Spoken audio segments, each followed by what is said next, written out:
Welcome to this course on polymer chemistry. I am Dibakar Dhara. I belong to the Department of Chemistry of IIT Kharagpur. In this course, I plan to cover the following topics. At the start, I will be giving you a thorough introduction about the polymers, which includes the classification, nomenclature, and perspective of molecular top polymer molecules. Then I plan to cover in details various polymerization processes. I will talk about the kinetics and the mechanism of different polymer processes, which includes step growth and chain growth polymerization. I also will cover copolymerization, especially the kinetics of free radical copolymerization, and then I will also cover other important polymerization techniques such as ring opening polymerization and coordination polymers. In the characterization, I will talk in detail about the thermodynamics of polymer solutions, and then polymer chain dimensions, and I also will cover in detail about various methods for measuring molecular weight of polymers. And then I will cover important polymer properties and how the structure of polymer molecules correlates to these properties. I will also cover both the chemical structure as well as physical structure of the polymers and how it relates to the polymer properties. I will cover in brief the reaction of polymers, which include polymer degradation, stabilization, and also polymer modifications. And at the end, I plan to brief you about few new topics and special topics and new developments in polymer chemistry, and at the end I will complete with a summary of this course. Now, after learning what are the topics we plan to cover in this course, let us introduce polymers to you. What are polymers? We listen everywhere about the polymers, but what are polymers? In a very simple term, in a single sentence, polymers can be defined that they are large molecules. That is why sometimes they call macromolecules synonymously. They consist of many repeating structural units. The term polymers derived from Greek words poly and meros. Poly means many and meros means part. If I want to just show you pictorially or schematically, this is the representation of polymers. You have these structural units monomers, and on polymerization it gives you a linkage between the polymers making a large molecules. So, you get a polymer. For example, you have ethylene here, and in this side after polymerization you have polyethylene. In this case, all the monomers are same. So, we name these polymers, we term these polymers as homopolymers. Polymers can be made from more than one monomers as well, different monomers just showed in pictorially in two colors, and in that case you get a polymers consist of two different structural units, and we call them as copolymers.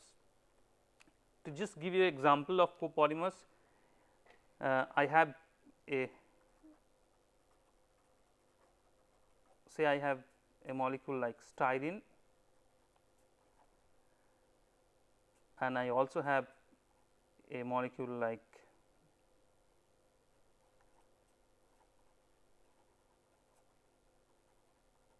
methyl methacrylate.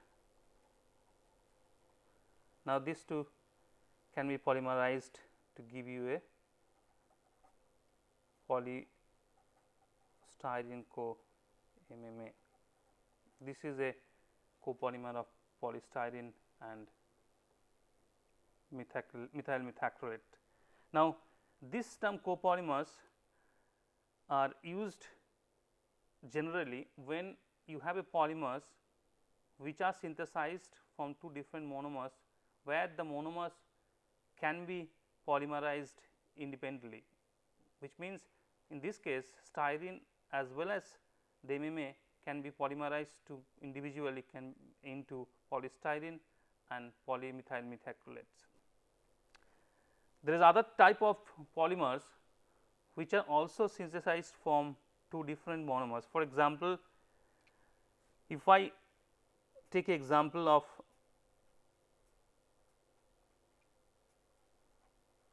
terephthalic acid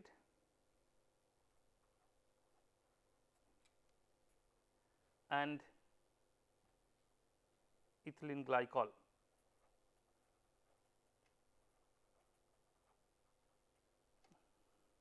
I have n molecules of this,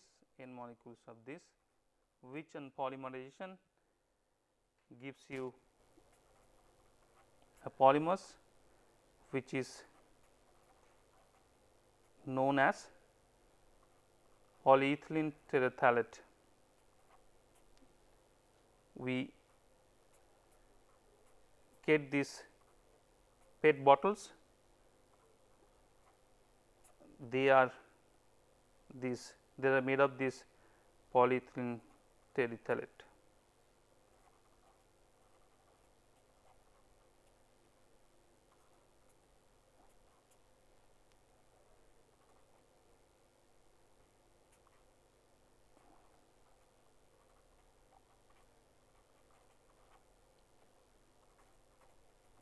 So, in this case this polymer PET is also made from two different monomers, terephthalic acid and ethylene glycol, and we make a polymer, but generally we do not call this polymer as a copolymer whenever, because as I said earlier, this monomer terephthalic acid or this ethylene glycol cannot be polymerized independently by or individually. This terephthalic acid cannot be made polymers by itself, or a ethylene glycol cannot be made polymer by this process. If we have say more than one diol, in this case ethylene glycol and say butynyl glycol, that case we will have a mixture of two structural unit where you have terephthalic acid and ethylene glycol, and also a terephthalic acid and butynyl glycol. In that case we call this, or we name these polymers as a copolymers. So, just to repeat about this copolymers, generally we use the term copolymers where the polymer is synthesized from two different monomers, where the monomers are or can be made to a homopolymer individually. There is another case where polymer is made from two different monomers, but in this case we do not call this as a copolymers, because the constituents monomer usually cannot be homopolymerized independently by the same process. And when we make polymers, we invariably land up in a distribution of molecular weight. While a polymer is a high molecular weight, but it also gives you a distribution of molecular weight. That means it has several length. The polymer mixture is consisted of different molecular weight chains, and this high molecular weight of polymer which gives you, or which enables a polymer to have these useful properties, where for which the polymer is known for. For example, it gives you high tensile strength, impact resistant, toughness, melt viscosity, and so on. Now, you might ask me why, what is the reason this high molecular weight help in giving a polymer this superior properties compared to the small molecules. Let us look at this cartoon. If you compare a collection of small molecules or short molecules like a sugar and a long molecules which is a polymer sample, this each individual colors, individual chains represent a individual molecules in this case as well. Now, this is a case where the individual molecules are small in size, they are not entangled with each other. So, given a stress from outside, they can be separated easily. In other words, these small molecules behave independently. If I just give you a example of real life, say I have taken a bowl of rice and you want to take out rice with a spoon, you can easily take out because each individual rice units behave independently. So, you can easily take out rice from a bowl by a spoon. Whereas, in case of polymers, because of the large size and its flexibility, they are present in a mixture in an entangled well. That means, the polymer chains are entangled with each other, and as they are entangled, they cannot be moved independently with each other. For example, real life example, if I have a bowl of noodles and I ask you to take a spoon, 1 spoon of noodles, you cannot independently take out as noodles with a spoon because they are entangled. So, chains comes together. So, once you take out the noodles, you get a chunk of polymer or pieces of noodles which you take out. So, in this case, where it was very easy to deform or a set of small mixture of small molecules, in this case, because of the large molecules, it is difficult to deform a polymer molecules, which gives you high viscosity, which gives you the high strength of the polymer molecules, high impact resistant, high toughness, and all other good properties of polymer samples, and that is why polymers is so popular nowadays. Okay, coming to the more definitions relevant to our course of polymer chemistry as such. Monomers, we talked about several times. Monomers are molecules from which polymers are made. They must have at least functionality of 2. That means they can be reacted at least from 2 sides. For example, we talked about styrene molecules or ethylene molecules, which means they can be extended from 2 sides. If you have a molecules which have only one functionality, for example, instead of ethylene glycol, you have a phenol molecules, then once this OH of phenol is reacted, the chain does not go, so you cannot make a polymers. So, for making a polymers, you require monomers which have at least 2 functionality in them. Repeating units, it's a structure, a polymer is formed from repeating units, which means that when you write a polymer structures, the repeating unit is the unit which gets repeated. For examples, I talked about the ethylene molecule in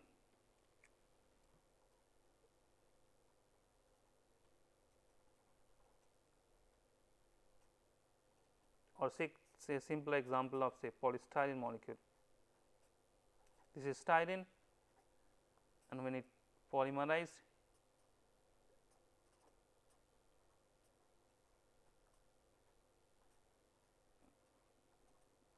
it gives you polystyrene. In this case, this is the unit which is repeated, which means and this is the repeat unit for polystyrene case. Now, if I go back to the example I gave in the few minutes back, in this case, for example, for polyethylene terephthalate, this is the unit which is represented in the bracket with the subscripts of n. This is the units which gets repeated. So, if I want to write a structure of PET, then I can take these units and put one after one to build the polymer units or the polymer molecules. So, just to clarify one more time, in case of styrene, we have the styrene unit as a repeat unit, and in case of PET, you have this unit have a with a repeating unit.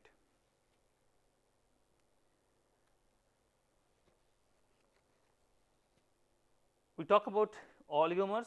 Oligomers are, during the process of polymer synthesis, you get the small chain units which consist of 2 monomers, 3 monomers, 4 monomers, and so on, dimers, trimer, and tetramer, and these are called or termed as oligomers. Now, you can ask me till when, till what time we call a molecule as a polymer or a oligomer, whether it is after 10, 11, 12, 20, 50, 100, after how many repeat units you call a polymer as a polymer, and before that you call as a oligomer.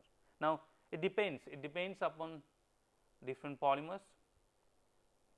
The easiest way to think a molecule, a long molecule as a polymer, not a oligomer, if you add another unit, repeating unit, or you take out another unit, and by doing this addition of one unit or taking out of a unit, if the property of the polymer or the molecule does not change, you call it as a polymer, but if change significantly, then you still call this as a oligomer, and that will depend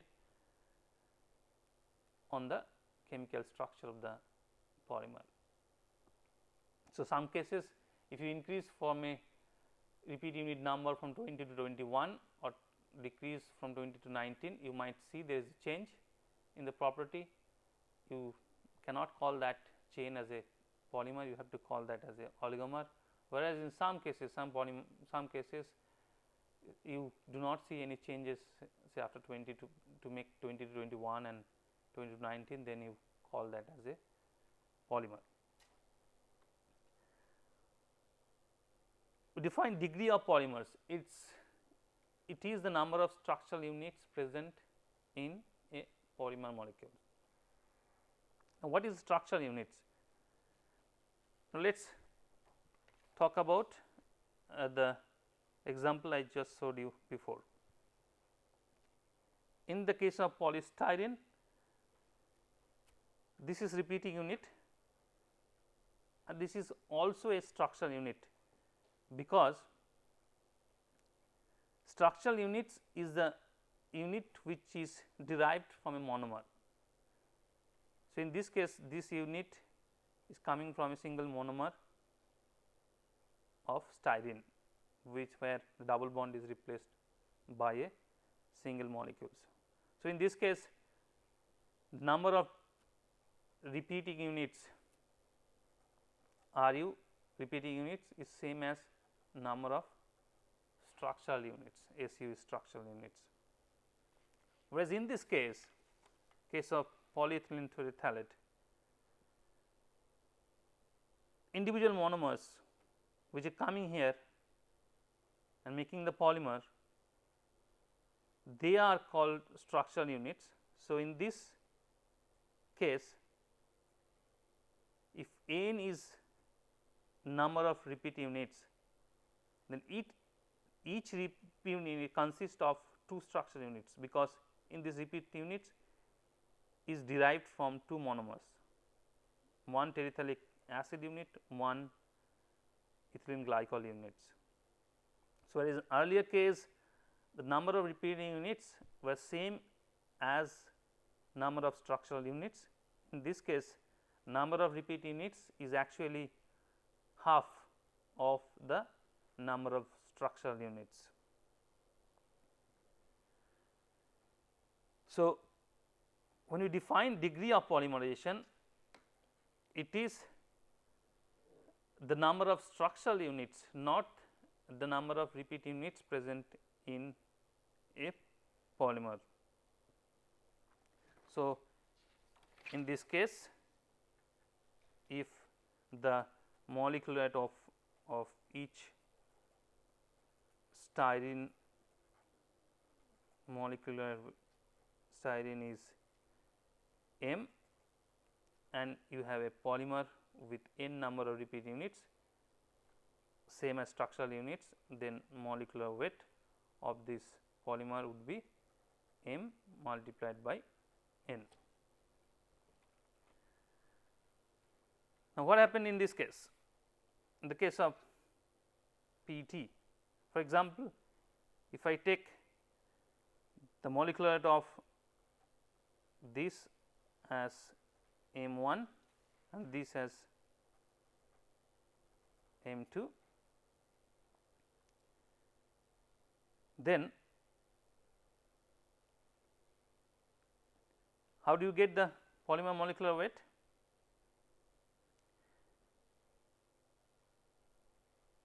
How did they define the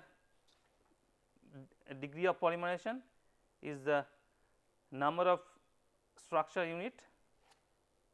So, in this case the polymer molecular weight will be degree of polymerization multiplied by the average of these two monomers minus the water molecules which have been eliminated. I will show you real example in coming pages, so that it will get clear little bit more if it is not clear already.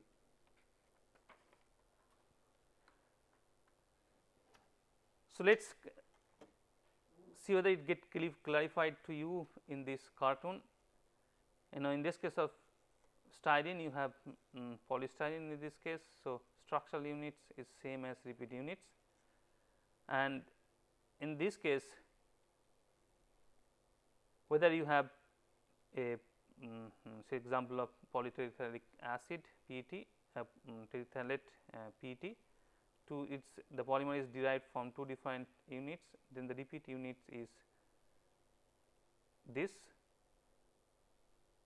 whereas this consists of two structural units.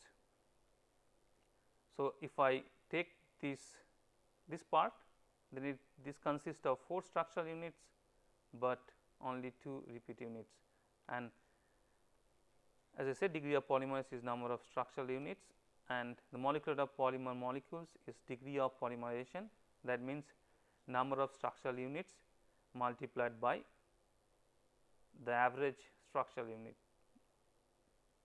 Okay.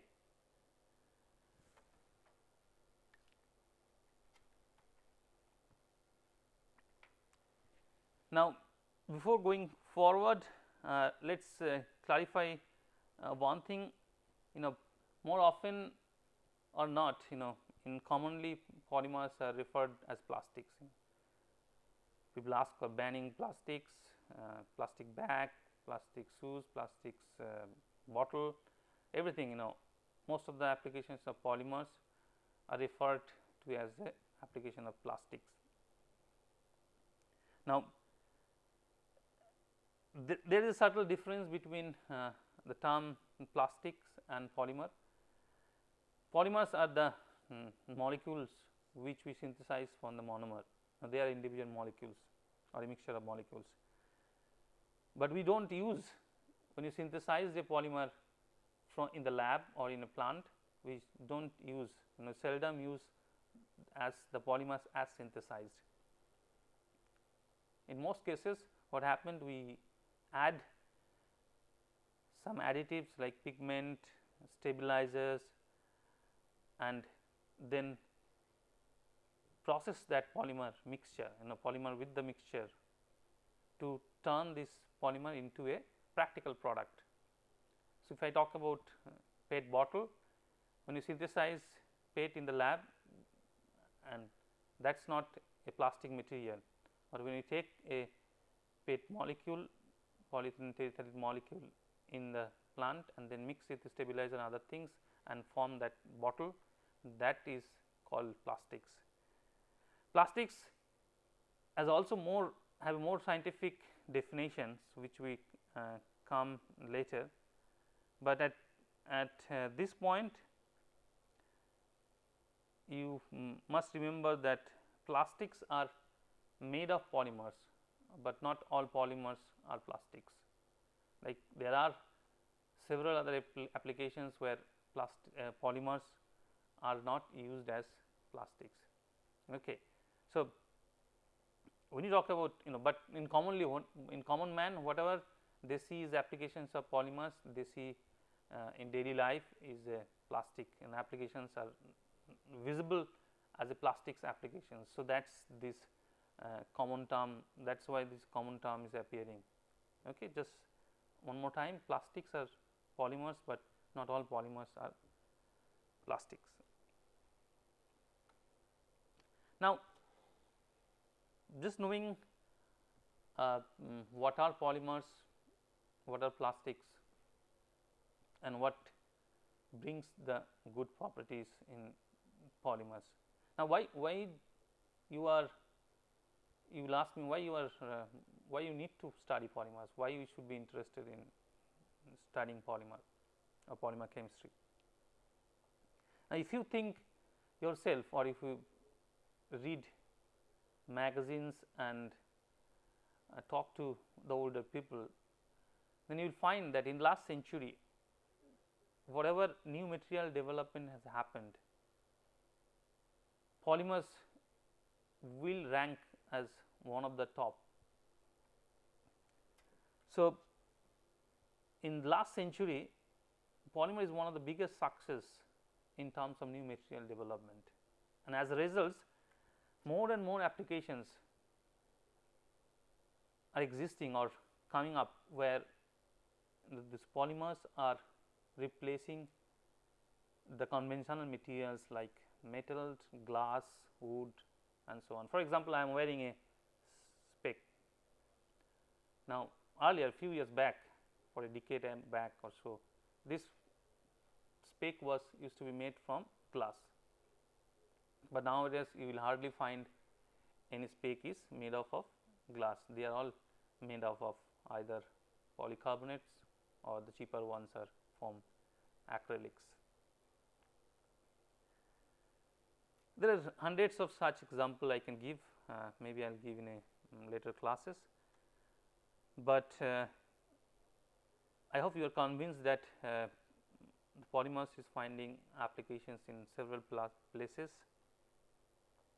And nowadays, when we talk about a scientist or the developer, application specialist, we think for a new material application, first thing comes in the mind is a polymer, and more often not, a polymer becomes very often the material of choice for new applications. So, I hope you are convinced that polymers are a useful material and replacing the conventional materials. If you are still not convinced, if you think what you do once you wake up from bed, you take a brush which is made up of plastic material, you use the toothpaste which contains polymer molecules, you take foods are also having natural polymers, the containers sometimes we use disposable plastics, and you wear shirts, clothes which are made of polyesters, cottons, these are all examples of polymers.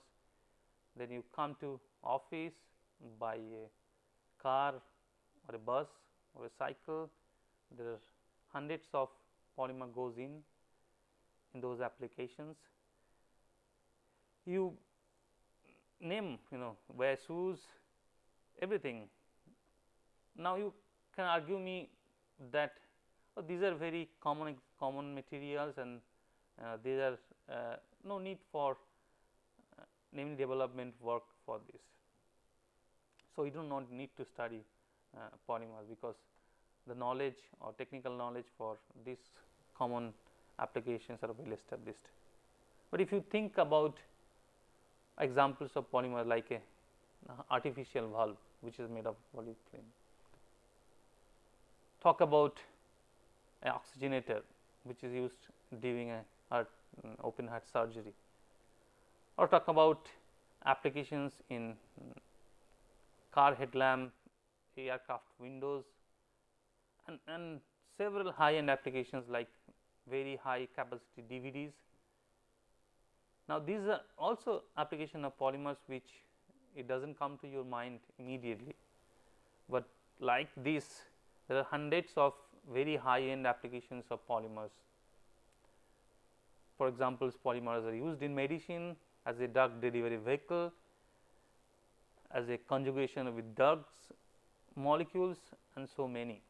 So, in this case you require a definitive knowledge about polymers which will enable you to develop or innovate new polymer molecules or new polymer applications. Now, why people use polymer compared to these conventional materials or traditional materials? There are some definitive advantages. For example, I just gave you example of this PET. Now, when you use a plastic material like polycarbonate compared to a glass, this becomes much lighter. It gives you a lot of comfort than the glass.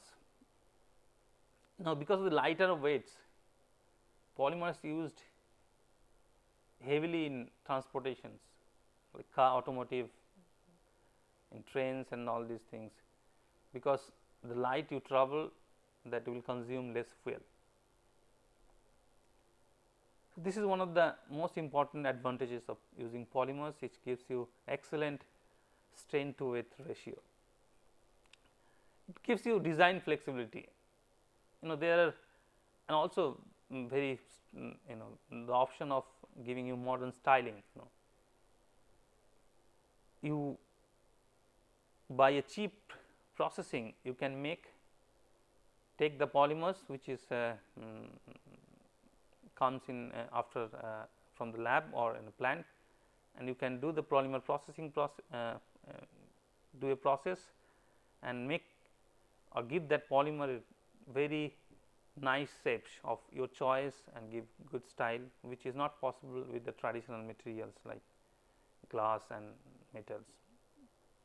Polymers are most cases thermal insulator, which makes it enables polymers to use in electronics industry, and unlike the conventional materials like wood, metal, they are optically clear, which enables application of polymers in media and optical devices. And one more important is that there are so many polymers available in market that you can choose a definite polymer for your particular applications, so that you do not have to limit it with number of polymers available. There are so many polymers available now in market, so it gives you the option of choosing a definite polymer, a particular polymers for your choice of applications. And of course, not more often than not, it comes with a lower cost. Some polymers are of course very costly, because that gives you very good performance, but more often not the polymers comes with a lower cost. Now, before I come to the introduction of polymers or polymer chemistry, I just want to give you a big picture, a view on the top, a bird's eye view from how you look at polymers. Different stages, life stages of polymers, and how it get transformed, where is the end use of polymers. So, you have a polymer molecule which you synthesized in the lab. Now, when you synthesized, you get it in solution or in a bulk. So, you have a polymer which is prepared in the plant, which is coming either in solution or in a bulk. Sometimes it come other form as well, like in emulsions. So, if it is solution, you have to take out the polymers from the solution in a powder form, and if it is in the bulk or in a melt form, you can use as such. And if it is in emulsion cases, like some cases it is in emulsion, so you can use the emulsion as such.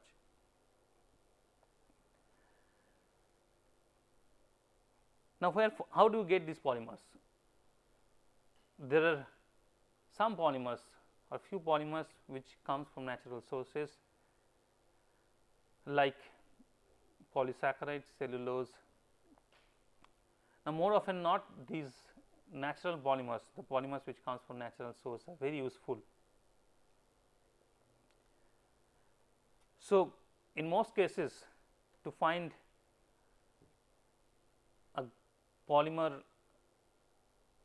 these polymers are synthesized in a plant from raw materials, which are monomers, by the process which are termed as polymerization. So, you have polymers which you can get from natural source, but in majority of cases a polymer is synthesized from raw materials, monomer, by a process called polymerization. Where from do you get these monomers or the raw material? Most cases you get from petroleum resources, ultimately from a crude oil, or in some cases you also get monomers from renewable resources or bioresources.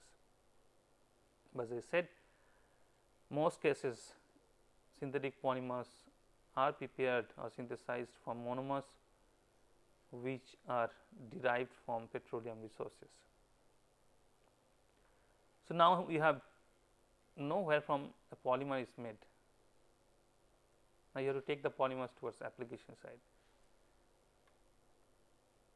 There are minority of polymers are taken to the applications where polymers are used along with the other ingredients, like in detergents. In a detergent formulation, you have surfactant, polymers and other ingredients. If you talk about say eye drop, you have polymer in aqueous solutions with salt and other ingredients. So, in this case, these are the applications which are or where the minor, it's a minor fraction of polymers go in, where polymers are used in a mixture, in a solution or some other form, where the polymers is either a active ingredient or it just act as a support role, like enhancing the viscosity or viscosity enhancer and so on. But in majority,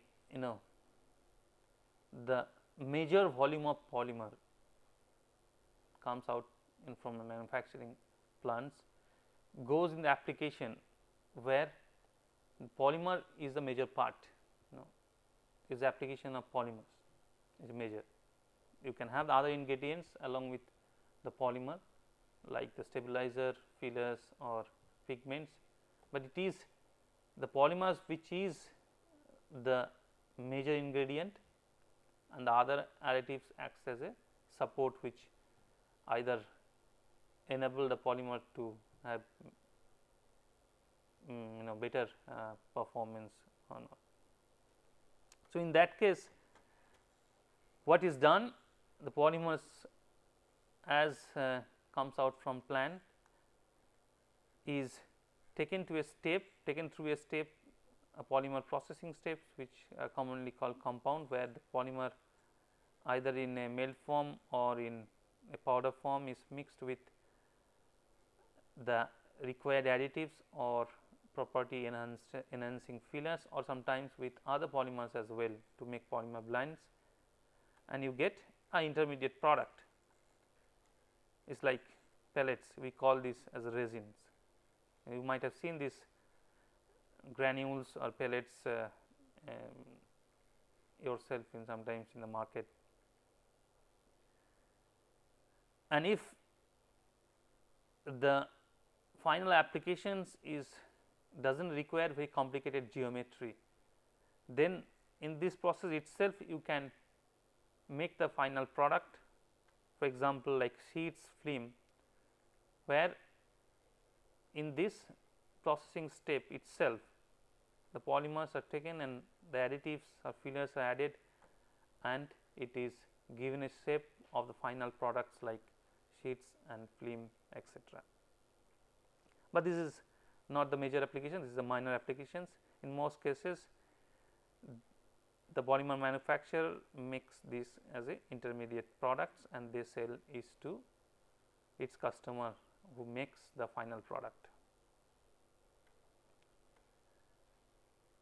And once the polymer and these pellets are supplied to the equipment manufacturer, they do a processing steps to give you or to give the final shape, design fabrication step or in finishing shape, and you get the final products which gives you the which goes into the final application. I will give you examples which will clarify these points more. Once the final application is done, the life cycle of the polymer does not end. Once the application of over, polymers become a waste. Now, it is very important, is as important as the earlier steps, that we have a very good waste management system by which we can either reuse or recycle the polymers, and if you cannot recycle or reuse the polymers, then this waste of the polymer waste has to be handled very carefully, so that it does not pollute the environment. So, if I repeat these life stages and various transformation steps, you have a monomer, which most often we get from petroleum products, and from monomers, by doing a step called polymerization, we get the polymers in the plant or in the lab, either in solution or in bulk or in some cases in emulsion form. If it is solution, you have to take out the polymers as a powder form. So, you have now the polymers. In a minority of applications, these polymers are taken and added to other ingredients, like the examples I gave in detergents. But in major cases, the polymer is mixed with the other ingredients like additives, pigments, stabilizers, and it is by a process called polymer processing or compounding, and it is transformed to granules or flakes or pellets to form intermediate product.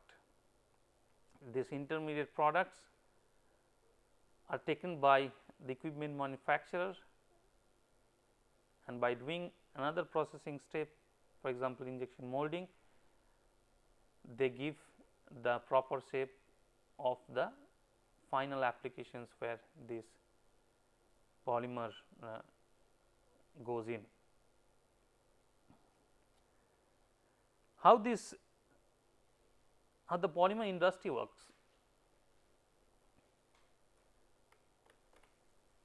Now, if we talk about the big polymer manufacturers like DuPont, Dow Chemicals, SABIC, Bayer, they are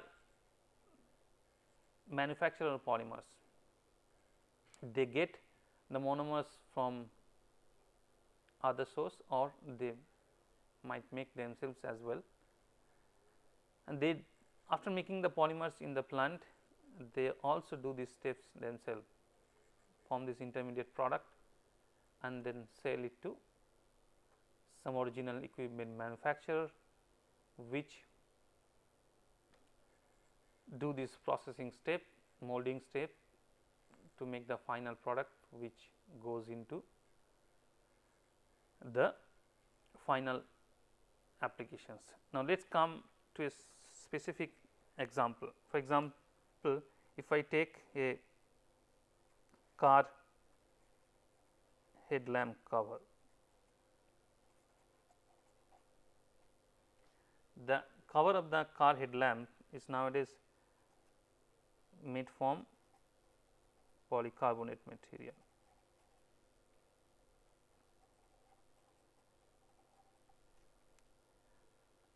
Polycarbonate is synthesized from two monomers,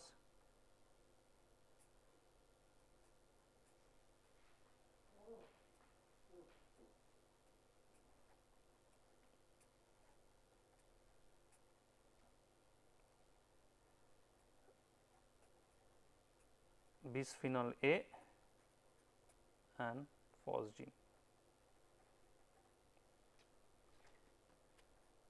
To give you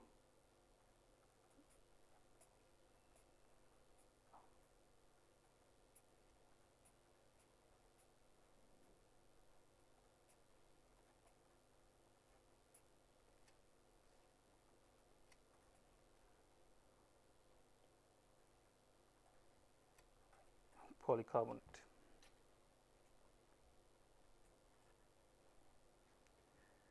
Now, how do you get, how this is produced?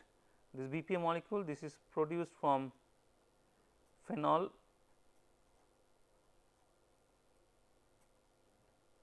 and acetone, and this is produced from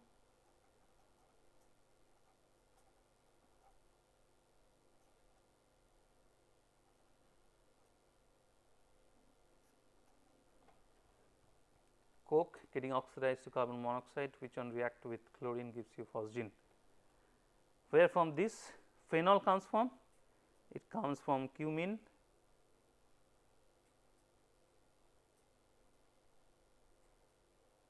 plus acetone. Where from this cumene comes from? This comes from petroleum products, which is eventually comes from crude oil.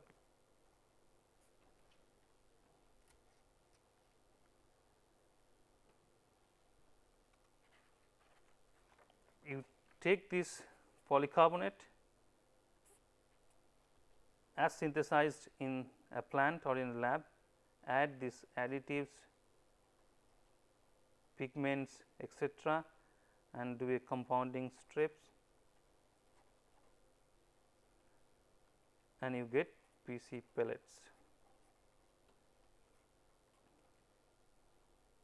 You sell these PC plates to a equipment manufacturer, which will make, say, injection molding and make the headlamp cover at OEM, which will be sold to the car manufacturer.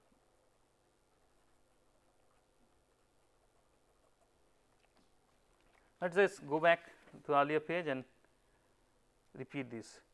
Now, a company which makes polycarbonate, which sells polycarbonate like say Bayer or Sabic, they make this process definitely. They make they synthesize the polymer in the polycarbonate in the plant themselves. They can source the monomer at any stage. They can buy BPA and phosgene, they can buy phenol and make BPA themselves, or they can buy a cumene and they make and they can make phenol, from which they can make BPA and then PC. They also do this step compounding step themselves. Now, after making this pellet, they sell it to original equipment manufacturer. This original equipment manufacturer buy these pellets, polycarbonate pellets from any of these big companies, and they mold it to give a form of a headlamp cover, which they then supply and sell it to a car manufacturer, who assemble this headlamp along with other things and have this product in the market.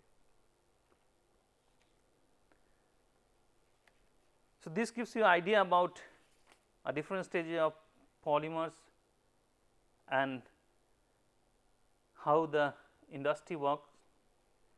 There are some smaller industries which make custom polymer products. These are the examples of big polymer industry, where the companies make the polymers in very large quantity. But for the applications where polymers find minor, like the examples I said, where polymers are synthesized and added as a active or secondary ingredient in other formulations, those polymers are typically made by the smaller companies, and they are taken they are synthesized by the smaller companies. Now, what is the present focus of polymer research? If I go back to the earlier slide, as I said that most of the current synthetic polymers are made up from monomers, which are ultimately sourced from petroleum products. As there is a increasing interest to make polymer from the monomers which are not sourced from petroleum products, because on using the polymers or making polymers from petroleum, there is a fear of depletion of petroleum resources. So, current focus in polymer research is to make monomer and subsequent polymers from a natural sources, which could be a bio source or a source which can be renewed, or the force by renewable resources. There is a focus also make this polymerization process green or environmental friendly, where you avoid use of these toxic chemicals and gases like solvents and other things. There is also emphasis of making new polymers of complicated structures, which will find applications in newer, especially in medicines. And also this is a continued research interest, where you take existing polymers and add additives, fillers, newer additives, fillers, or different processing step, improved processing, improved polymer processing step, where you make this different improved application of or newer applications of the existing polymers. And of course, there is a very highly important, the more importance is given, especially from the government side, about the waste management of polymers, especially recycling of polymers, and find the ways where you can reuse the polymers. And of course, there is a need for research how to properly manage the polymer waste.